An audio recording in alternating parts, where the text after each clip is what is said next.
श्रमण भगवान महावीर स्वामी के चरणों में कोटि कोटि वंदन। जन जन आस्था के बात केंद्र करना भी सुबोधी की। आचार्य प्रवर 1008 श्री विजयराज जी महाराज साहब के चरणों में कोटि कोटि वंदन। संयमशील चरित्र आत्माओं के चरणों में कोटि कोटि वंदन। ज्ञान सीखने का बाद जो जन श्रद्धा भाव से करे सूत्र का ज्ञान, ज्ञानावरणीय कर्म टले प्राप्त करे सद्ज्ञान। मेरा ज्ञान अनंत है, मुझे ज्ञान की प्यास, केवल ज्ञानी मैं बनूं यही है अंतिम आस। केवल दर्शी मैं बनूं यही है अंतिम आस। इन्हीं शुभ भावनाओं के साथ प्राज्ञ जागरण मंगल क्लास में आप सबको सादर जय जिनेंद्र सर। जो भी गुरु भगवंतों से जाना है, गुरुजनों से सीखा है, वही आप सबके सामने रखने का प्रयास कर रही हूँ। जय जिनेंद्र सर। जय जिनेंद्र सर। शुरू करें सर। पिछले में अगर कुछ क्वेश्चंस हो तो अपन पहले उसको सॉल्व कर ले, फिर आगे चलते हैं। मधु जी।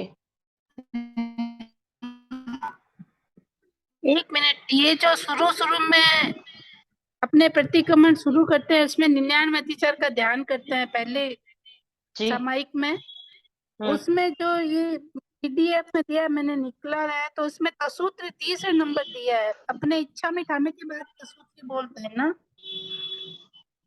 सॉरी, एक बार वापस बोलो ना, आपकी आवाज थोड़ी सी कट रही है। अच्छा, ये अपने सामायिक पहले आवश्यक सामायिक में ध्यान करते हैं तो करे में बनते बोलते हैं, इच्छा में ठामी बोलते हैं, फिर तसूत्री बोलते हैं, फिर उसको तो विधि में अपन देखेंगे, क्योंकि विधि में क्या है कि थोड़ा सा डिफरेंस पहले था, अभी थोड़ा चेंज हुआ होगा तो देखना पड़ेगा ना। अच्छा, ये तसूत्री इसमें 30 नंबर दिया हुआ है तो मैंने कहा ध्यान के बाद में तसूत्री है क्या ये, तस्वत्री। इसीलिए। हाँ तस्वत्री तो ध्यान से पहले बोलते हैं ना। लेकिन इसमें 30 नंबर दिया हुआ है दूसरे। अच्छा हाँ ठीक है सर, ये निशान लगाया मैंने ध्यान नहीं दिया, ठीक है। हाँ, ठीक है तस्वत्री सर। बोल के ही ध्यान करते हैं ना, क्योंकि हाँ तस्वत्री हाँ का हाँ पार्ट ही ध्यान के लिए ही बोलते हैं अपन। हाँ हाँ हाँ, ध्यान के लिए बोलते हैं इसीलिए ये पूछा था। ठीक है सर। जी सर जी। ध्यान से धन्यवाद। ओके। आगे अनंत चौबीसी का पाठ है, तो मतलब पढ़े या फिर आगे चलें? पढ़ लेते हैं एक बार। अनंत चौबीसी जिन नमो सिद्ध अनंता करोड़, केवल ज्ञानी गण धरा बंधु के कर जोड़। 2 करोड़ केवल धरा विरह मांचिन 20, रह सुकल कोड़ी नमो साधु नमो निशीत। धन साधु धन साध्वी धन धन है जिन धर्म, ये सुमर पातक झरे टूटे आठों कर्म। अरिहंत सिद्ध समरू सदा आचार्य उपाध्याय, साधु सकल के चरणों को वंदु शीश नमन। अंगूठे अमृत बसे लब्धि तणा भंडार, श्री गुरु गौतम समरिये वांछित फल दाता। नेक्स्ट है आयर्य उवज्झाय का पाठ। आयर्य उवज्झाये सिसे समाहिय कुल गणेय, जिमे के कसाया सवेति विहीणम खमेमि। सवस समण संग स भगवो अंजलियम करिये सिसम, सवम खमवैता खमेमि सवस अहंपि।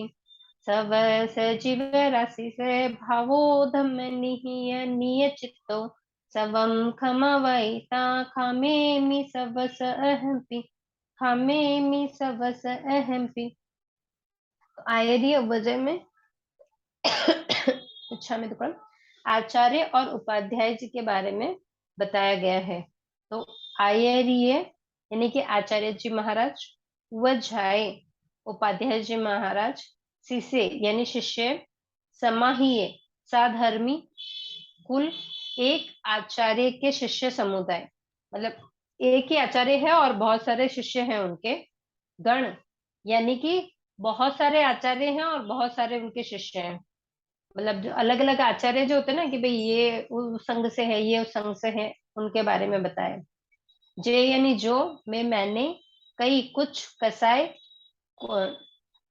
चार कषाय जो होते हैं, क्रोध मान माया लोभ किया हो सव्वे सबको तिविहीनम, तीन योग मन वचन काया से खामे में खमाता हूँ, यानी कि क्षमा चाहता हूँ।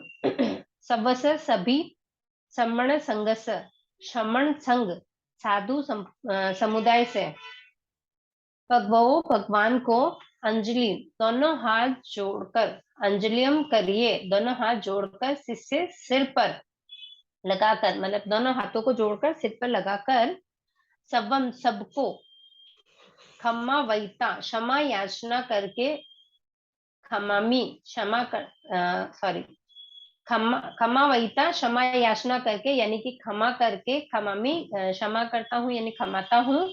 सवस सबको अहमपि मैं भी, सवस सभी जीव राशि से भावो भाव से धम्म निय चित्तो, धम्म यानी धर्म, निहिय चित्तो मतलब चित्त को स्थिर करके, मतलब धर्म में चित्त को स्थिर करके सबम सबको क्षमा वैता क्षमा याचना करके खामे में क्षमा करता हूँ। सबसे सभी को अहमपि मैं भी, मतलब मैं सभी से क्षमा मांगता हूँ और मैं सभी को क्षमा करता हूँ। का भावार्थ देख लेते हैं।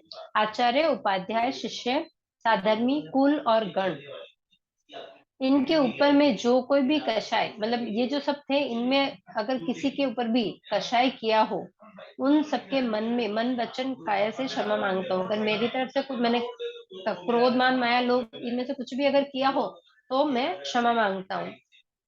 अंजलिबद्ध दोनों हाथ जोड़कर समस्त पूज्य मुनिगण से भी मैं अपराध की क्षमा मांगता हूँ, मैं भी उन्हें क्षमा करता हूँ। मतलब सबसे क्षमा मांगनी भी है और कोई अपने से क्षमा मांगता है तो उसको क्षमा करना भी है।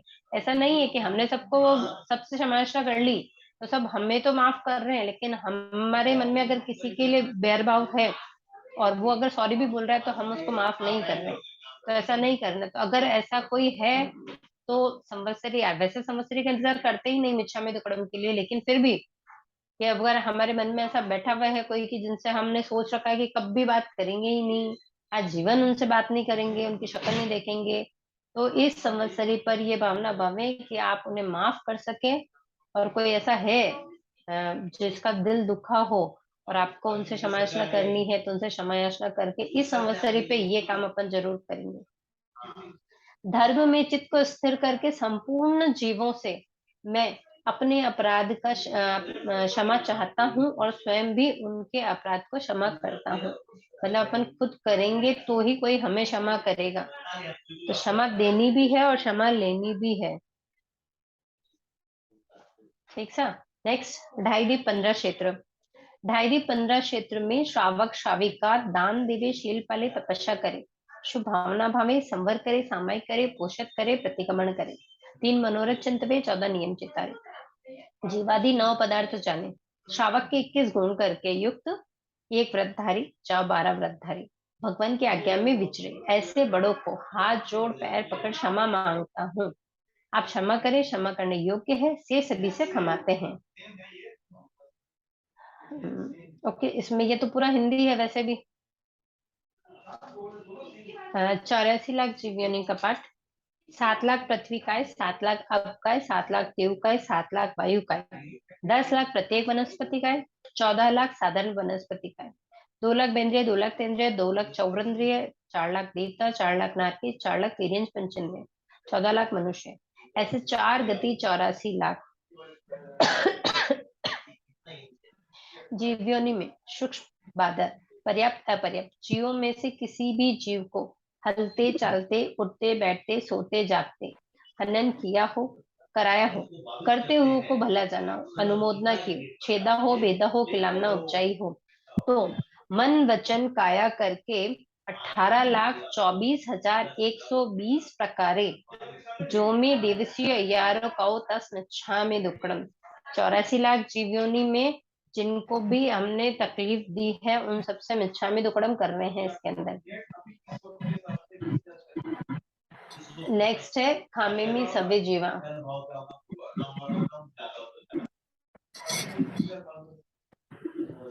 खामेमि सव्वे जीवा खमन्तु मे मित्ति मे सव्वे भुवेषु वेरं मज्झं न केणेहि एवमेहम् आलो इयं निन्दीय गरीय दुर्विक्षयं समं पिविहेणं पडिकन्तो वन्दामि जिन चौबीसंपि। खामेमि यानी खमाता हूँ, सव्वे जीवा सब जीवों को, मतलब जितने भी जीव हैं उन सबको खमाता हूँ, क्योंकि ये पार्टी क्षमा याचना का है तो हम सारे ही जीवों से क्षमा याचना कर रहे हैं। खामेमि खमाता हूँ, सव्व जीवा सब जीवों को, सव्वे जीवा सभी जीवों को, सब जीवों को भी और सभी जीवों को भी, खमंतु क्षमा करके, मैं मुझको, मित्ति मित्रता में मेरी, सव्य भूएसु सभी प्राणियों से, सब जीवों को मैं क्षमाता हूँ और सभी जीव मुझे क्षमा करें। जिनसे मेरी मित्रता है उन सभी प्राणियों से, और जो जिनसे मेरी शत्रुता नहीं है उन सब प्राणियों के कई किसी के साथ, एवं इस प्रकार अहम मैं आलोयम आलोचना करता हूँ, इस प्रकार मैं आलोचना करता हूँ। निंदियम आत्म साक्षी से निंदा करना, आत्म साक्षी से निंदा करके, गर्हमी गुरु साक्षी से गर्हा करके, दुर्गिच्छियम जुगुप्सा यानी गलानी घृणा जो है मन में उसको दूर करके, समम सम्यक प्रकार से, तिविहेणम मन वचन काया द्वारा, पडिकंतो पापों से निवृत्त होता हुआ, चौबीसी जिन भगवान को वंदनामी वंदना करता हूँ, 24 भगवान को वंदना, सबसे क्षमा याचना करके, आत्मा की साक्षी से निंदा करके, गुरु के सामने उसकी गर्हा करके, और जो भी गलानी है उन सबको मन वचन काया से उन पापों से निवृत्त होता हूँ, और 24 भगवान को वंदन नमस्कार करता हूँ। एक पर भावार्थ देख लेते हैं इसका। मैं सभी जीवों से क्षमा चाहता हूँ, सभी प्राणी मुझे क्षमा करें। संसार के प्राणी मात्र से मेरी मित्रता है, मेरे किसी से कोई बैर नहीं है, बैर विरोध नहीं है, मतलब सबसे मेरी मित्रता है, बैर विरोध नहीं है। इसका मतलब ये हुआ कि अगर हमारे मन में किसी के प्रति ऐसी कोई भावना है नहीं बोलने की, गुस्सा, तो उन सबको छोड़ेंगे, मतलब उनको हम क्षमा करेंगे और उनसे क्षमा मांगेंगे। मैं अपने पापों की आलोचना करता हूँ, निंदा करता हूँ, गर्हा करता हूँ, और जुगुप्सा के द्वारा मन वचन काया के से प्रतिक्रमण करके 24 तीर्थंकर देवों को वंदन नमस्कार करता हूँ। ओके सर, ये हमारा चौथा आवश्यक यहाँ कंप्लीट हो जाता है। अब नेक्स्ट देशी प्राश्चित का पाठ है। देशी प्राश्चित विसोहणत्थम करेमी कवसगम। देवसी यानी दिवस संबंधी। तो अपन यहाँ जब प्रतिक्रमण जैसे देवसी किया तो देवसी बोलते हैं, पक्की का करेंगे तो पक्की प्राश्चित बोलेंगे, और संवत्सरी करेंगे तो वो चौमासी पक्की बोलेंगे, तो मतलब जिसका प्रतिक्रमण करते हैं वही बोलते हैं। और देवसी और रायसी भी अलग है, मतलब अभी शाम को कर रहे हैं तो देवसी बोल रहे हैं, और अगर सुबह प्रतिक्रमण करते हैं तो रायसी बोलते हैं। प्रायश्चित की विसोहणत्थम यानी कि विशेष शुद्धि के लिए, मतलब दिवस संबंधी जो प्रायश्चित है उसकी विशेष शुद्धि के लिए मैं प्रायश्चित करता हूँ। तो ये 5वां कंप्लीट। इच्छा में टुकड़ा आगे आता है समुच्चय प्रत्याख्यान का पाठ। जो आखिरी है, छठा आवश्यक है ये। कट्ठी संयम, मुट्ठी संयम, नमोकार संयम, पोरसियम, षटपोरसियम, तिदिहम्पि, चौविहम्पि, आहारम, असनम, पानम, खाइमम, साइमम, अपनी अपनी धारणा प्रमाणे पचक्काण, अणत्था भोगिणम, सहसा कारणम, महता गाणिम, सव्य समहि वत्या गारणम, वो श्रमी वो श्रमी। गट्ठी संयम मतलब है गांठ सहित, यानी कि जब तक गांठ बांध के रखी है तब तक के पचकाण है, और जब गांठ खोल देंगे तो उस मतलब वो पचकाण कंप्लीट हो जाएगा। मुट्ठी सुयम, मुट्ठी सहित यानी कि ना मुट्ठी को बंद किए, भी हम प्रतिक्रमण कर रहे हैं और कि भाई नहीं गार्ड नहीं बांध सकते, तो क्या करेंगे कि भाई ये मुट्ठी बंद किए, जब तक मुट्ठी बंद है जब तक के पचकाण है, और जब मुट्ठी खुल जाएगी तो पचकाण खत्म हो जाएंगे। नमोकार्ष्यम यानी कि नवकार सूत्र बोलना, सूर्य उदय से लेकर एक मुहूर्त यानी कि 48 मिनट तक नवकारसी आती है। नवकारसी जो हम करते हैं वो 48 मिनट की होती है, सूर्योदय से शुरू होती है, मतलब सूर्योदय होता है उसके बाद 48 मिनट तक नवकारसी के पचकाण होते हैं। तो नमोकार्ष्यम, तो भाई अगर नवकारसी ली है तो 48 मिनट तक चारों आरों का त्याग है। पोरसियम, एक पहर का त्याग, मतलब अगर पोरसी के पचकाण किए हैं तो एक पहर यानी कि 3 घंटे, सूर्योदय से लेकर 3 घंटे का एक पहर होता है, तो उसमें एक पहर में 24 का त्याग होता है। असनम, पार्णम, खाइमम, साइमम, चारों आहारों का त्याग किया जाता है। षट पोरसियम यानी कि 1.5 पहर का त्याग, यानी कि एक पहर 3 घंटे का हुआ, 1.5 पहर यानी 4.5 घंटे का होगा। तो सूर्योदय से 4.5 घंटे, तो 1.5 पहर 1.5 पहर की मतलब 1.5 पोरसी आएगी। और अन्यथा इसके सिवाय भोगेण, बिना उपयोग में कोई वस्तु का सेवन करने में आ जाए, मतलब अन्यथा यानी कि इसके सिवाय जो अपन ने पचकाण किए हैं, लेकिन इसके सिवाय ऐसा कुछ हो जाए कि अपन किसी चीज को ग्रहण कर लें, तो उसके मेरे आकार है। ग्रहण कैसे करेंगे, मतलब कैसे, जब अपने को पता नवकारसी है तो अपन ग्रहण क्यों करेंगे, लेकिन अक्सर ऐसा हो जाता है, तो उसमें आकार जो है वो देख रहे अपन। अणथा भोगेणम, अणथा भोगेणम यानी कि भाई इसके सिवाय बिना मतलब किसी भी वस्तु को उपयोग में ले लेना।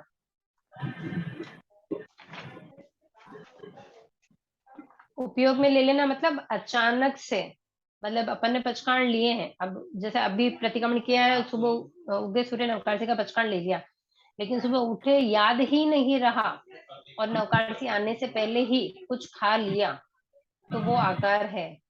तो वो आकार कौन सा है, अणथा भोगेणम। फिर सहसा कारणम,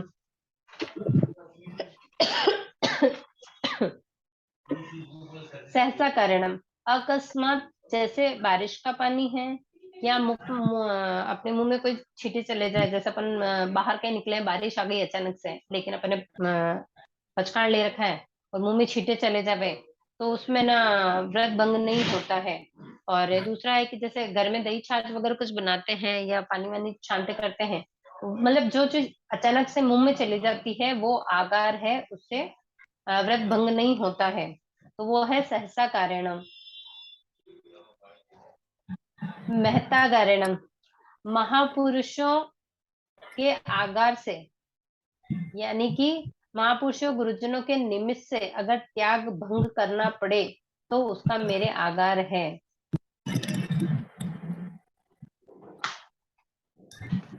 यानी कि विशेष निर्जरा को ध्यान में रखकर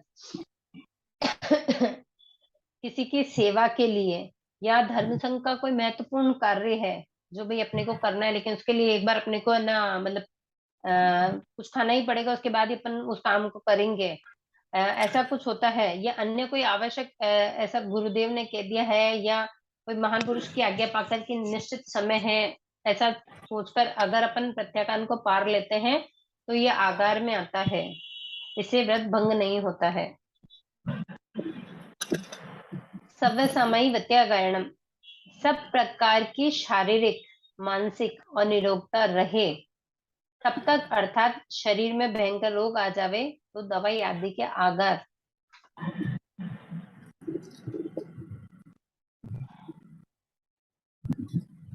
मतलब जब अपने को अपने को पता अपने नौकरसी ले ली, लेकिन रात को अचानक से तबीयत बिगड़ गई तो क्या करेंगे, अब बिना दवाई के काम चलेगा ही नहीं, जब तक चला रहे हैं ठीक है, लेकिन जब पता है कि दवाई लेंगे ही नहीं और हॉस्पिटल जाना ही पड़ेगा, तो उसके अपने आकार होते हैं, हम औषधि ले सकते हैं।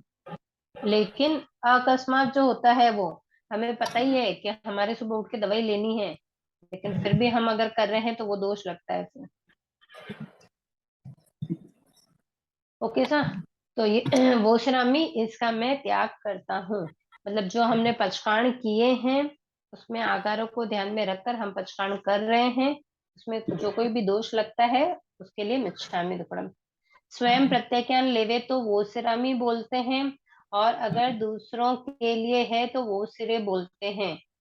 अभी जैसे अगर मैंने पचकाण दिलाया है तो वो सिरे बोलूंगी, लेकिन अगर आपने लिया है तो आप वो सिरामी बोलोगे। और स्वयं से भी अगर अपन पढ़ रहे हैं तो वो सिरामी बोलेंगे।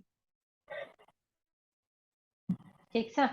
अब प्रत्याख्यान ग्रहण करने के पश्चात जो आखिरी पार्टी प्रतिक्रमण की है, मतलब विधि में तो अभी और है, नमोथो नमोरी बोलते हैं, लेकिन आखिरी आखिरी जो पार्टी है वो है पहला सामयिक, दूसरी चौविसक, तीसरी वंदना, चौथा प्रतिक्रमण, पांचवा कैसक, छठा प्रत्याख्यान। इन 6 आवश्यक पूर्ण हुए, ये 6 आवश्यक थे उनको पूर्ण हुए। इनमें अतिक्रम, व्यतिक्रम, अतिचार, अनाचार, जानते अजानते कोई दोष लगा हो तथा पाठ का उच्चारण करते समय काना मात्रा अनुसार पद अक्षर हर्ष दीर्घ न्यूनादि विपरीत पढ़ने में आया हो या कहा हो तो तस्मैच्छामि दुक्कडम। मिथ्यात्व का प्रतिक्रमण, अव्रत का प्रतिक्रमण, प्रमाद का प्रतिक्रमण, कषाय का प्रतिक्रमण, अशुभ योग का प्रतिक्रमण, इन 5 प्रतिक्रमण में से प्रतिक्रमण न किया हो तो तस्मैच्छामि दुक्कडम। सम, संवेग, निर्वेग, अनुकंपा, आस्था, ये संकेत के 5 लक्षण हैं जिन्हें हम धारण करते हैं। भूतकाल का प्रतिक्रमण, वर्तमान की सामयिक, भविष्य का पचकाण, संवर के पचकाण, इनमें जो कोई अतिचार दोष लगा हो तो तस्मैच्छामि दुक्कडम। जो भव्य जीव करते हैं, कराते हैं, करने के लिए अनुमोदन करते हैं, वह महापुरुष धन्य धन्य धन्य होते हैं।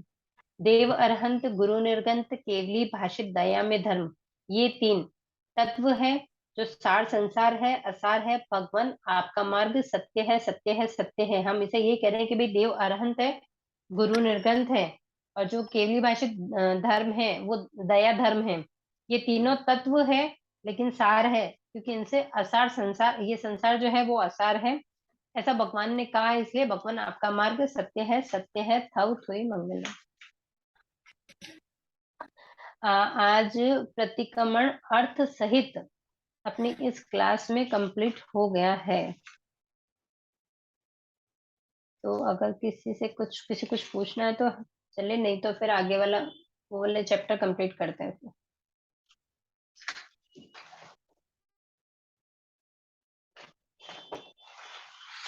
तो नेक्स्ट था अपना जैन धर्म का संक्षिप्त इतिहास। ठीक है, उसमें हम चल रहे थे पेज नंबर 46 में। तो वहां हमने पढ़ा था कि राजा शृंग जो थे उन्होंने बहुत लोगों को मतलब दीक्षा के लिए आज्ञा दी, और उनकी स्वयं की 23 रानियों ने भगवान के पास वो भी दीक्षा ली, और उनके कई पुत्रों ने भगवान के पास दीक्षा ली है। सम्राट शृंग के अनेक प्रसंगों का आगमों में उल्लेखित भी है, मतलब ये अपने यहाँ तो बहुत शॉर्ट बताया गया है, लेकिन अगर अपने को इसको जानना है कि भाई 23 रानियां थी या मतलब राजा शृंग की जो भी ये बताएगा वो आगम में उल्लेखित है, अपन आगम उठा के इसका मतलब पूरा डिटेल पढ़ सकते हैं। उसके बाद है चेटक। चेटक कौन थे? वैशाली 18 देशों के गणराज। वैशाली, वैशाली जो था मीन्स जगह का नाम है। वैशाली 18 देशों का गणराज था। इनके 9 मल्लवी और 9 लिच्छवी, ये 18 सदस्य नृप थे, मतलब ये सदस्यों के नाम हैं। उनके प्रमुख महाराज चटक थे, मतलब ये जो 18 सदस्य जो थे ना, उनके जो प्रमुख थे वो राजा चटक थे। राजा चटक हैयक कुल के थे। उनके पिता का नाम केक और माता का नाम यशोमती था। उनकी बहन का नाम तुशला था। भगवान सॉरी भगवान महावीर स्वामी के ये मामा थे चटक। इनका पूरा परिवार भगवान पारसनाथ की परंपरा का अनुयायी था। मतलब ये पूरा ही परिवार, मतलब माता त्रिशला का जो पूरा परिवार था, पियर पक्ष जो कहते हैं, वो पूरा ही भगवान पारसनाथ के अनुयायी थे। तो सिद्धार्थ भी पारसनाथ के अनुयायी थे। वे भगवान महावीर के मामा थे। जैन श्रावकों में उनका प्रमुख स्थान था। मतलब राजा चटक जो थे वो श्रावक बहुत अच्छे थे। उन्होंने 12 व्रती थे, उन्होंने 12 व्रत ग्रहण कर रखे थे। तो जैन श्रावकों में उनका प्रमुख स्थान था। वे 12 व्रती श्रावक थे। उनके 7 कन्याएं थी। चटक के सभी जमाता प्रारंभ से ही जैन थे। जमाता यानी मतलब इन 7 बेटियां थी ना उनके, उनके हस्बैंड जमाई, प्रारंभ से ही जैन थे। श्रेणिक भी पीछे जैन बन गए। अपने दोहित्र कौणिक के साथ चटक का भीषण संग्राम हुआ। दोहित्र यानी कि बेटी का बेटा। संग्राम भूमि में भी वे अपने व्रतों का पालन करते थे। अनाक्रमणकारी पर प्रहार नहीं करते थे। एक दिन एक बार से अधिक शस्त्र उपयोग नहीं करते थे। इनके गणराज्य में जैन धर्म का समुचित प्रसार हुआ। प्रवज्जित राजा, भगवान के पास 8 राजा दीक्षित हुए। 8 राजा कौन से हैं वो बता रहे। वीरान वीरांग वीरांगक, वीयशा, संजय, अणियेक, शय, शिव, उद्रायण, शंख, काशीवर्धन। शंख का दूसरा नाम काशीवर्धन। इसमें वीरांगक, वीर्यशा और संजय ये प्रसिद्ध है। टीकाकरण अभयदेव सूरी ने इसके अतिरिक्त कोई विवरण प्रस्तुत नहीं किया है। अनेकिक, श्वेतंबिका, नरेश प्रदेशी का संबंधी कोई राजा नहीं है। शय अमल कथा नगरी का अधिपति था। शिव हस्तिनापुर का राजा था। उसने सोचा मैं वैभव से संपन्न हूँ, यह मेरे पूर्वकृत शुभ कर्मों का फल है। मुझे वर्तमान में भी शुभ कर्म कैसे करने चाहिए, यह सोच राज्य पुत्र को सौंपा और स्वयं दीक्षा प्रोषित तापस बन गया। वो तापस बने थे। दो दो उपवास की तपस्या करता और पारने में पेड़ से गिरे हुए पत्तों को खा लेता। इस प्रकार चर्या करते हुए उन्हें विभंग ज्ञान उत्पन्न हुआ। उससे उसने 7 द्वीप 7 समुद्रों को देखा। यह विश्व 7 द्वीप और 7 समुद्रों का प्रमाण है। इसका जनता में प्रसार किया। मतलब उन्होंने, वो पहले तो वो राजा थे, लेकिन जब उनको लगा कि मेरे पास इतना कुछ है और मेरे शुभ कर्मों का अगर फल है तो मुझे और शुभ कर्म करने चाहिए, तो उन्होंने क्या किया, दीक्षा ली, तापस बने। वो तापस बन के 2 उपवास किए उन्होंने। लेकिन पारने में क्या करते थे, वो फलों को खाते थे, तो वो सच्चित होते हैं। इस प्रकार चर्या करते हुए उनको विभंग ज्ञान हुआ। चूंकि वो तपस्या ही थी, और ऐसी कोई सी भी तपस्या करेंगे तो उनको देवगति मिलती ही है। तो यहाँ उनको विभंग ज्ञान हुआ, जिसके कारण उन्होंने 7 द्वीप और 7 समुद्र को देखा। तो जितना उन्होंने विभंग ज्ञान में देखा, उन्होंने उतना ही प्रसार किया कि भाई है ना 7 द्वीप और 7 समुद्र होते हैं। तो जनता में उतनी चीज उन्होंने बताई जितनी उन्होंने देखी। भगवान के प्रधान शिष्य गौतम भिक्षा के लिए जा रहे थे। लोगों में शिव राष्ट्रीय के सिद्धांत की चर्चा सुनी कि जब गौतम स्वामी ने ये सब सुना, तब उन्होंने भिक्षा लेकर लौट कर आए। गौतम ने पूछा, भगवान द्वीप समुद्र कितने हैं? मतलब उन्होंने 7 द्वीप और 7 समुद्र देखे, तो उनको ये लगा कि सिर्फ वही आखिरी है, मतलब और कुछ आगे पीछे है ही नहीं। तो फिर भगवान से गौतम ने पूछा कि द्वीप और समुद्र कितने हैं? भगवान ने कहा असंख्य है, मतलब अभी उनकी कोई काउंटिंग नहीं है, असंख्य है। गौतम ने उसे प्रसारित किया। यह बात शिव राजश्री तक पहुंची। मतलब उनको बताया गया कि भाई है ना द्वीप और समुद्र असंख्यात है, साथ साथ नहीं है। तब उनके पास वो बात पहुंची, वह संदिग्ध हुआ और उसका विभंग ज्ञान लुप्त हो गया। वह भगवान के समीप आया, वार्तालाप कर भगवान का शिष्य बन गया, क्योंकि उनको डाउट हो गया था। और ज्ञान ऐसा है कि अगर आप शंका करते हो तो वो लुप्त होने की संभावना होती है। तो वैसे भी उसने तापस वाली तपस्या करके उसके बाद में उनको विभंग ज्ञान हुआ था। तो उसके कारण से जैसे ही उनको पता लगा कि नहीं अनंत असंख्यात द्वीप और समुद्र होते हैं, तो उनका जो विभंग ज्ञान था वो लुप्त हुआ। फिर वो भगवान के पास आए। उनकी जिज्ञासाएं जो थी, उनकी जिज्ञासाओं के समाधान किए, और वो खुद भगवान के शिष्य बन गए। उदयन, सिंधु, सोवीर आदि 16 जनपदों के अधिपति था। 10 मुकुटबंद राजा उसके अधीन थे। भगवान लंबी यात्रा कर वहां पधारे। राजा ने भगवान के पास मुनि दीक्षा ग्रहण कर ली। वाराणसी में राजा शंख के बारे में कोई विवरण नहीं मिलता है। अंतकर दशांक आगम के अनुसार भगवान ने राजा अलंक को वाराणसी में प्रवज्ञा दी थी। मतलब अंतकर सूत्र में इनका वर्णन बताया गया है कि भाई वाराणसी में उनको दीक्षा दी गई थी। संभव है यह उसी का दूसरा नाम हो। उस युग में शासन सम्मत धर्म को अधिक महत्व मिलता था, इसलिए राजाओं का धर्म के प्रति आकृष्ट होना उल्लेखनीय माना जाता है। जैन धर्म ने समाज को केवल अपना अनुगामी बनाने का यत्न नहीं किया, वह उसे वृत्ति बनाने के पक्ष पर भी बल देते थे। मतलब भगवान महावीर स्वामी ने तो हमेशा ये कहा कि भाई आप व्रती बनो। मतलब उनको व्रत के बारे में ज्यादा बताया कि भाई व्रत का पालन करना, व्रत लेना वो उचित है। सिर्फ उनका आचरण ही करेंगे, व्रत तो मतलब ग्रहण भी करने पड़ेंगे। शाश्वत सत्यों की आराधना के साथ साथ समाज में वर्तमान दोषों से बचने के लिए जैन श्रावक परिवर्तनशील रहते थे। मतलब कि जो दोष लगते हैं व्रतों में, उन सब से थोड़ी सावधानी रखते हुए उनका पालन करते थे। चारित्र उच्चता के लिए भगवान महावीर ने जो आचार संहिता दी, वह समाज की मानसिक स्वास्थ्य का वातावरण बनाए रखने में सक्षम थी। अब है भगवान महावीर स्वामी की उत्तरवर्ती परंपराएं। मतलब इनकी जो परंपरा कैसे आगे चली उसके बारे में बता रहे हैं।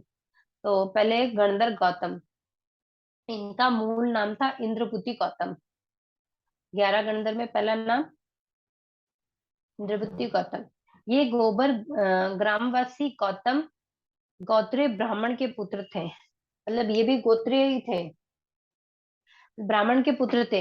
ये 50 वर्ष की अवस्था में प्रवृत्त हुए और भगवान महावीर के प्रथम गणधर बने। 30 वर्ष तक ये भगवान महावीर स्वामी के साथ छद्मस अवस्था में गांव गांव विहार करते हुए धर्म का प्रचार करते रहे। जिस समय भगवान महावीर का निर्माण हुआ, उस समय वह प्रतिबोध देने के लिए दूसरे गांव गए हुए थे। निर्वाण की सूचना मिलते ही वह शोक विल हो गए। मतलब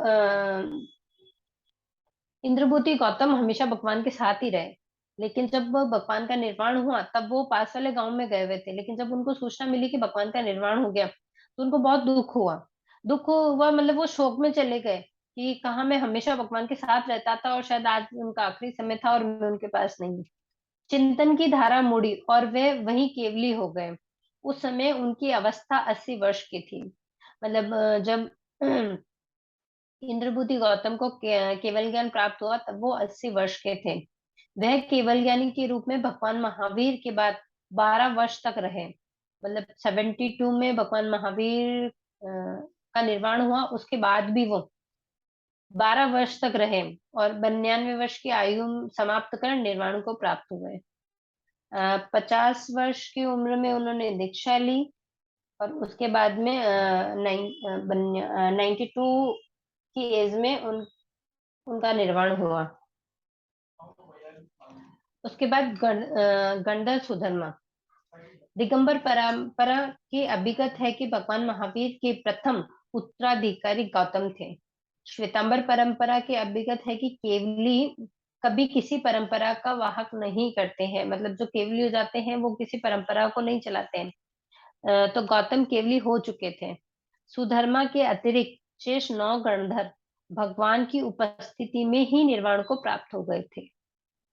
मतलब गौतम और सुधर्मा 11 गणधर थे, उसमें से 9 गणधर जो थे वो जब भगवान महावीर स्वामी थे तब ही उनको निर्वाण प्राप्त हो गया था। उसके बाद में भगवान के जाने के बाद गौतम गणधर 92 ईयर्स में निर्वाण हुआ उनका। और फिर आखिरी में सुधर्मा स्वामी वहां बचे थे बस। इसलिए संघ का संचालन का भार गणधर सुधर्मा पर आया और वे भगवान महावीर के प्रथम उत्तराधिकारी हुए। उनका जन्म विक्रम पूर्व 550 में कोल्लांग शनिदेश में अग्निवेश्या वेशयन गोत्रीय ब्राह्मण धम्मिल के वहां हुआ। यानी उनके पिता का नाम धम्मिल और माता का नाम भद्दिला था। उनका संपूर्ण आयुष्य 100 वर्ष का था। सॉरी, गौतम गणधर की आयु पूरी थी 92 और सुधर्मा स्वामी की थी 100। 50 वर्ष की अवस्था में दीक्षित हुए, 42 वर्ष तक छद्म अवस्था में रहे, 30 वर्ष तक भगवान के पास और 12 वर्ष तक भगवान निर्वाण के बाद, और 8 वर्ष तक केवल ज्ञानी की अवस्था में रहे।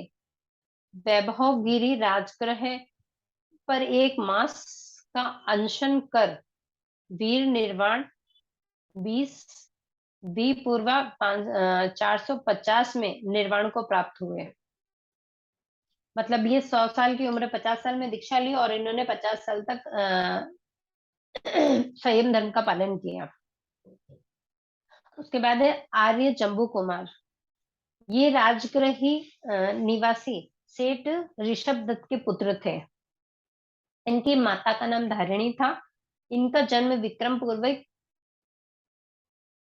496 में हुआ, 96। इनका लालन पालन अपार वैभव के बीच में हुआ। जब आर्य 86 में, हाँ 486, 86। हाँ सॉरी, मिच्छामी दुक्कड़म 86। 486 में हुआ। इनका लालन पालन अपार वैभव के बीच हुआ। जब आर्य जम्बू कुमार 16 वर्ष के हुए तब 8 रूपवती कन्याओं के साथ उनका विवाह संस्कार संपन्न किया गया। दहेज में इन्हें 99 करोड़ की संपत्ति प्राप्त हुई। उसी दिन प्रभव नाम से प्रसिद्ध हुए।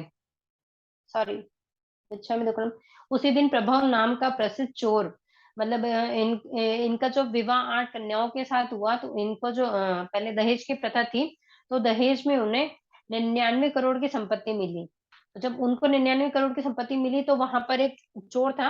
उसी दिन प्रभव नाम का चोर, मतलब बहुत प्रसिद्ध चोर था वो वहां का, अपने 500 साथियों के साथ वहां चोरी करने वहीं आया था। मतलब 500 लोगों को साथ में लाया था चोरी करने के लिए। जम्मू कुमार उस समय अपनी रूपसी पत्नियों के साथ वैराग्य में वार्तालाप कर रहे थे। मतलब जम्मू कुमार शादी हुई, लेकिन जब वो मिले तब उनसे अपनी पत्नियों के साथ वैराग्य के विषय में ही बात कर रहे थे। चोर प्रतिबुद्ध हुआ, मतलब चोर ने वो बात सुनी और वो उनकी बात, मतलब उनकी बात से प्रभावित हुआ। उसने अपने साथियों को प्रतिबुद्ध किया, फिर उसने अपने साथियों को भी बताया। इस प्रकार आर्य जम्बू विक्रम पूर्व 469 469 में 527 व्यक्तियों के साथ अपने माता पिता, 8 पत्नियां और उनके माता पिता और 500 चोर और चोरपति प्रभाव तथा सुधर्मा के पास दीक्षित हुए। उस समय उनकी आयु 16 वर्ष की थी। 28, मतलब जम्बू कुमार ने दीक्षा सुधर्मा स्वामी के पास ली थी। 28 वर्ष की आयु में वे आचार्य बने और 36 वर्ष की आयु में इन्हें केवल ज्ञान की उपलब्धि हुई। ये चरम शरीरी थे। इनका पूरा आयुष्य 80 वर्ष का था। 64 वर्ष तक श्रमण पर्याय में ये 44 वर्ष तक युग प्रधान आचार्य के रूप में रहे। ये इस युग के अंतिम केवली थे। जम्मू कुमार अंतिम केवली थे। उनके बाद कोई केवली नहीं हुए हैं। इनका निर्वाण विक्रम पूर्व 406 में हुआ। आचार्य जम्बू के साथ साथ केवल ज्ञान की परंपरा भी विच्छिन्न हो गई, यानी कि वो आखिरी केवली थे, उनके बाद किसी को केवल ज्ञान नहीं हुआ। यहाँ से शुद्ध केवली चतुर्दश पूर्वी की परंपरा चली। 6 आचार्य शुद्ध केवली हुए: प्रभाव, स्वयंभाव, यशोभद्र, संबुद्ध विजय, भद्रबाहु और स्थूलभद्र। एक मिनट थोड़ा सा। जी, ये जम्बू, इस प्रकार आर्य जम्बू विक्रम पूर्व 469 में 527 व्यक्तियों के साथ दीक्षित हुए। और यहाँ नीचे इस युग की अंतिम केवली इनका निर्वाण विक्रम पूर्व, पहले विक्रम पूर्व 469 है, अब नीचे 506, ये 406 है, तो 406 में निर्माण कैसे हुआ? ये यहाँ पे ये उल्टा चलता है शायद। अच्छा, उल्टा चलता है विक्रम पूर्व। हाँ मतलब इसकी जो संख्याएं आती है ना, अगर आपने मतलब बाकी पीछे का इतना नहीं पता, लेकिन जब है ना आप अपन महावीर स्वामी का अगर देखते हैं ना कि भाई 540 में, हाँ 540 हाँ, में ये कुछ ऊपर था, भी और फिर उल्टा ही है, ऊपर भी इनका जन्म हुआ था 486 में। हाँ मतलब ये जो अपन जैसे कह रहे हैं ना कि 2001 है, 2002, 2022, 2025, हाँ तो ये मतलब हाँ। उल्टी काउंटिंग, मतलब उल्टी काउंटिंग आती है इसके अंदर। अच्छा, ठीक है। तो जम्बू स्वामी के साथ साथ केवल ज्ञान की परंपरा भी विच्छिन्न हो गई। यहाँ पर शुद्ध केवली और चतुर्दश पूर्वी की परंपरा चली। 6 आचार्य थे। शुद्ध केवली हुए प्रभव, स्वयंभव, यशोभद्र, संभूत विजय, भद्रबाहु और स्थूलबाहु, स्थूलभद्र। स्थूलभद्र के पश्चात 4 पूर्व नष्ट हो गए। 14 पूर्वों के विषय में अपन बोलते हैं चौथे पद में। तो जो 14 पूर्व है उसमें से 4 पूर्व है वो लुप्त हो जाते हैं। वहां से 10 पूर्वी की परंपरा चली। 10 आचार्य 10 पूर्वी हुए। महागिरी, सुहस्ती, गुण सुंदर, काल कालकाचार्य, स्कंदिलाचार्य, रेवती मित्र, मंगू, धर्म, चंद्रगुप्त और आर्यव्रज, ये 10 10 पूर्वी आचार्य जैसे चले। 3 प्रधान परंपराएं थी। गंधर्व वंश, वाचक वंश, सॉरी, वाचक वंश यानी विद्याधर वंश, और युग प्रधान। आचार्य सुहस्ती तक आचार्य गणनायक और वाचनाचार्य दोनों होते थे। वे गण की सार संभाल और गण की श्रेणिकता व्यवस्था, इन दोनों का उत्तरदायित्व निभाते थे। मतलब ये जो 3 परंपराएं जो बताई गई है, 3 प्रधान परंपराएं, कि भाई किस किस में डिवाइड की, गणधर में, वाचक में, युग प्रधान में। इसके अंदर कौन क्या करता था उसके बारे में अपने को जानकारी दे रहे हैं आगे।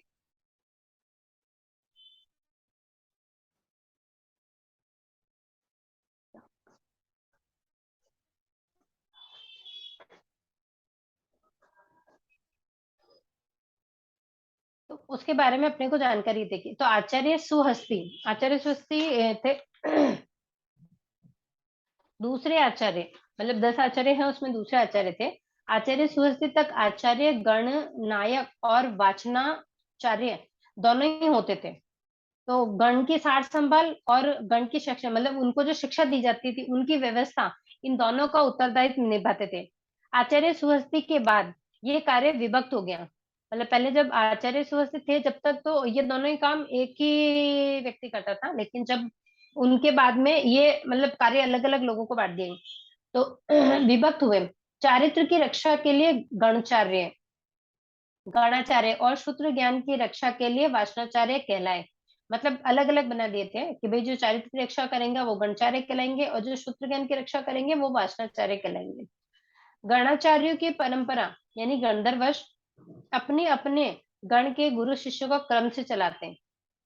वाचनाचार्यों और युग प्रधान की परंपरा एक ही गण से संबंधित नहीं है। जिस किसी भी गण या शाखा में एक के बाद दूसरे समर्थन वाचनाचार्य तथा युग प्रदान हुए हैं उनका क्रम जोड़ा गया है, मतलब उसको एक ही बार में डाल के नहीं छोड़ा गया है। आचार्य सुहस्ती के बाद भी कुछ आचार्य गणचार्य और वाचनाचार्य दोनों ही हुए हैं। जो आचार्य विशेष लक्षण संपन्न और अपने युग में सर्वोपरि प्रभावशाली हुए उन्हें युग प्रदान माना गया है। वे गणचार्य और वाचनाचार्य दोनों में से, मतलब वो दोनों ही हुए हैं। कि बहुत जगह है कि भाई पहले था कि भाई वो हो गए जब उनको विभक्त, कार्य विभक्त किया, लेकिन फिर भी मतलब ऐसे आचार्य भी हुए हैं जिन्होंने इन दोनों पर दोनों चीजों को एक साथ चलाई है। गणनायक भी बने हैं और शिक्षा में भी उनकी परंपरा ही चली है। संप्रदाय भेद, विचार का इतिहास जितना पुराना है लगभग उतना ही पुराना विचार भेद का इतिहास है। मतलब कहते हैं कि ये विचार ऐसा चल रहा था, जो इतिहास इतिहास जितना पुराना है उतने ही विचार में जो भेद है, कि अलग अलग सोच, अलग अलग, क्योंकि भगवान महावीर स्वामी ने अनेकावान भगवान महावीर स्वामी ने भी अनेकावांत को उसको ही माना है कि भाई एक ही चीज का एक आंसर हो ये जरूरी नहीं होता है। मतलब अगर किसी ने कहा तप होता है, तप में भी फायदा है, ध्यान में भी फायदा है, मतलब ये सब चीजें होती है कहने का मतलब।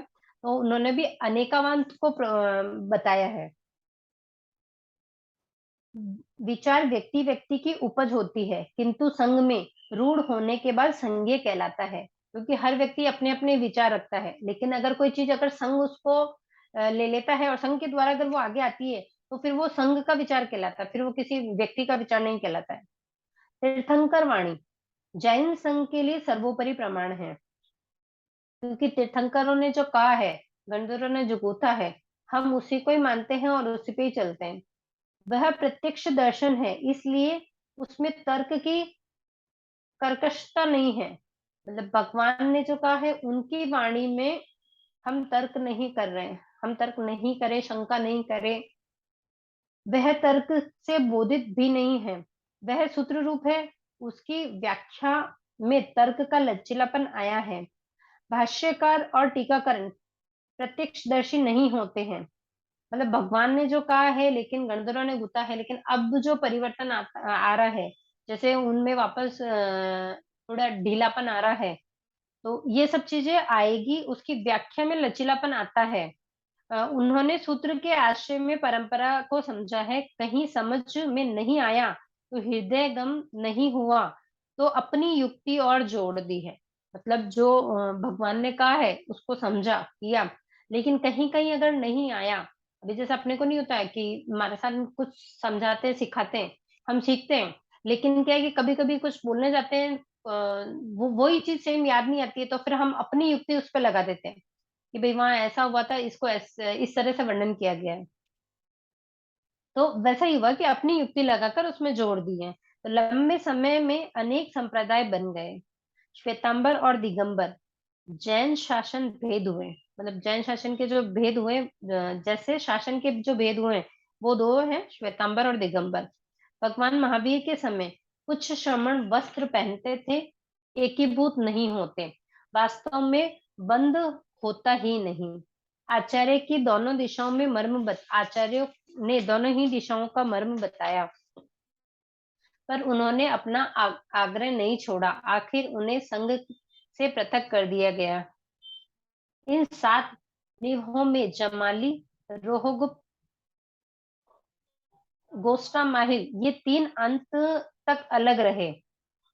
मतलब जब कपड़ों की बात हुई थी कि भाई भगवान महावीर के समय में कुछ श्रमण वस्त्र पहनते, क्योंकि उस समय तो निवस्त्र का ही था, तो उनमें से कुछ जो थे, जो उसमें मतलब उनको एग्री नहीं करते थे, तो वो उनसे अलग हो गए थे। तो उनमें जो 3 लोग ऐसे हैं जो अंत तक, मतलब भगवान महावीर स्वामी का निर्वाण हो गया और अंत तक भी उनका नाम अलग ही चला।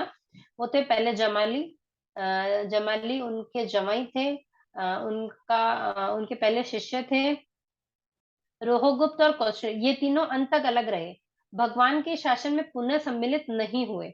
मतलब ये भगवान के शासन से जब अलग हुए तो वापस सम्मिलित हुए ही नहीं, और शेष 4 निर्वित प्रायश्चित लेकर पुनः शासन में आ गए। टोटल 7 लोग थे, 7 में से 3 तो अंत तक अलग ही रहे थे, लेकिन बाकी के 4 वापस भगवान के पास आ गए थे। स्थानांक में 7 नियों का उल्लेख है, जिन भद्र गणी 8वें निर्वाह बौटिक का उल्लेख और करते और वस्त्र त्याग कर संघ से पृथक हुए थे। श्वेतांबर और दिगंबर। दिगंबर संप्रदाय की स्थापना कब हुई, यह अब भी अनुसंधान सापेक्ष है। मतलब नहीं कह सकते कि इनकी स्थापना कब कैसे हुई। परंपरा से इन्हीं स्थापना वीर निर्वाण की 6ठी शताब्दी से ही मानी जाती है। श्वेतांबर नाम कब पड़ा, वह भी अन्वेषण का विषय है। श्वेतांबर और दिगंबर दोनों सापेक्ष शब्द हैं। इनमें से एक का नामकरण होने के बाद दूसरे के नामकरण की आवश्यकता नहीं हुई। एक का नामकरण किया तो दूसरा अपने आप ही, दूसरे का नामकरण अपने आप से ही हो गया। भगवान महावीर के संग में सचेल और अचेल दोनों प्रकार के श्रमणों का समन्वय था। आचार्यांग में सचेल और अचेल दोनों ही प्रकार के श्रमणों का वर्णन आया है। मतलब इसका वर्णन आचार्यांग सूत्र में आया है। सचेल मुनि के लिए वस्त्रग्रेषणा का वर्णन आयारचूला में है और उत्तराध्ययन में अचेल और सचेल दोनों अवस्थाओं का उल्लेख है। आगम काल में अचेल मुनि जिनकल्प और सचेल मुनि स्तरकल्पी होते हैं। आगम काल के अंदर अचेल मीन्स जिनकल्पी वो होते हैं जो कभी भी अपनी ना जैसे अगर आंख में तिनका भी पड़ जावे तो वो अपने से कभी नहीं निकालते, चाहे उनकी आंखों में से पानी बहता ही रहे। मतलब वो खुद के शरीर के लिए कभी कुछ करते ही नहीं है। और स्थविर कल्पी जैसे हमारे साधु संत है वो। ठीक है सर। हाँ आज ठीक है। इतना ही रखते हैं आज। हाँ हाँ ओके सर। और पोजीशन में अपनी क्लास नहीं होगी, तो आज फ्राइडे है, मंगलवार को लास्ट क्लास है अपनी, तो उसमें ये स्टोरी का अपन देख लेंगे और इसमें से प्रतिक्रमण में से कुछ कर लेंगे या फिर स्टोरी वाला ही देख लेंगे, ताकि प्रतिक्रमण का जो आगे बचा है वो अपन संवत्सरी के बाद में फिर शुरू करेंगे। ठीक है सर। ठीक है ना, ताकि क्या उसमें कुछ कोई चीज स्टार्ट करेंगे तो वो रहेगी नहीं बीच के अंदर, तो उसको अपन फिर बाद में ही शुरू करेंगे। तो हमारी लास्ट ठीक है। क्लास 23 तारीख को है, 23 तारीख मंगलवार ही है, और उसके बाद वापस क्लास होगी अपनी 2 तारीख को। ठीक है सर।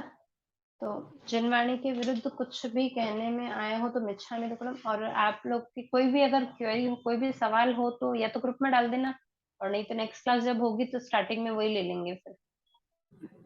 ठीक है सर। ठीक है सर। हाँ जिनवाणी के विरुद्ध कुछ भी कहने सुनने में आया हो तो मिच्छामि दुक्कडम। आप सबसे मिच्छामि दुक्कडम। अहो गुरुवर कृपा करी, दीन ज्ञान की दान, भव भव में ना भूलेंगे आपका उपकार हो गुरुवर, आपका उपकार।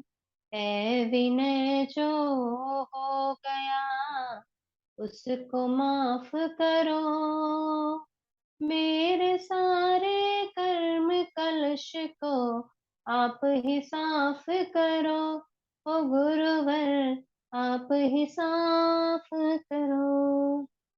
सबको जय जिनेन्द्र साहब। कुछ कहने सुनने में आया हो तो मिच्छामि दुक्कडम।